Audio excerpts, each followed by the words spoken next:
Impeccable. Bonjour à tous et bienvenue dans cette nouvelle vidéo où aujourd'hui on compare un pot d'origine à un pot d'origine. La logique, il y en a une. L'idée c'est de comparer ce vilain pot boudin à ce pot que je trouve nettement plus sympathique que l'on appelle un Cobra. Premier problème, le pot boudin est monté sur des moteurs type AV7, le second est monté sur des moteurs type AV10. Du coup, les fixations, ça tombe pas bon, mais ça c'est pas grave. Clairement, je m'attends pas à un foudre de guerre. Changer un pot d'origine par un pot d'origine, on va pas y avoir une différence de fou. Mais voilà, déjà cette petite différence au niveau de la sortie du tuyau d'échappement.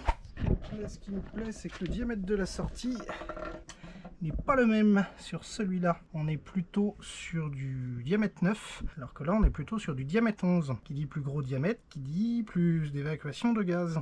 Je pense que ça peut jouer. Et il y a une histoire de volume aussi. Les deux volumes ne sont absolument pas identiques. Il est fort probable qu'il y en a un qui supporte mieux les 70 cm3 du Hersal et qui les traite mieux. Si on met au niveau de la fixation et qu'on met d'aplomb, on ne tombe pas du tout au bon endroit. Cela dit, j'ai un soudeur dans la manche où il y a de fortes chances pour que ce qui va se passer, c'est qu'il va se faire découper par ici, par ici, par ici, par ici, par ici, par ici. Retirer, virer les chicanes, modifier le coude pour venir plugger impeccable, et puis virer la cartouche et son système de chambre, passer sur un système cartouche à absorption.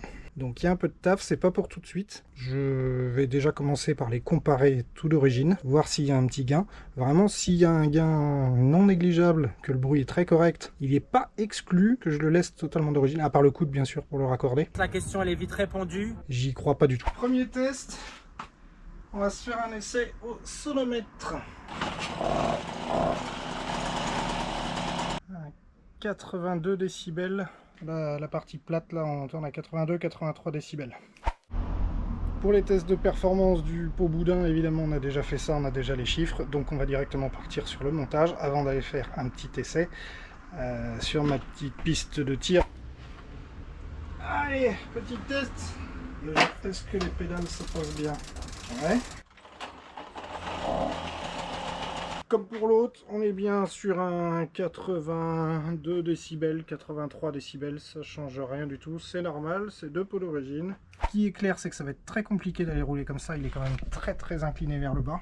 Il serait plus sérieux de le découper direct et puis on verra quand il aura la bonne position. Mais je vous avoue que j'avais quand même très envie de l'essayer. Bon forcément j'ai pas pu attendre. Clairement les pots sont différents et les performances sont différentes. Alors c'est pas fou. Au démarrage, décollage là, et les reprises elles sont encore plus franches. Donc je me dis que débrider ça peut être vraiment sympa. Je pense pas qu'il y a plus de vitesse de pointe, par contre elle y va plus facilement. Vraiment la phase d'accélération est bien plus franche et c'est cool. Je pense qu'on va le vider quand même. Allez, c'est parti.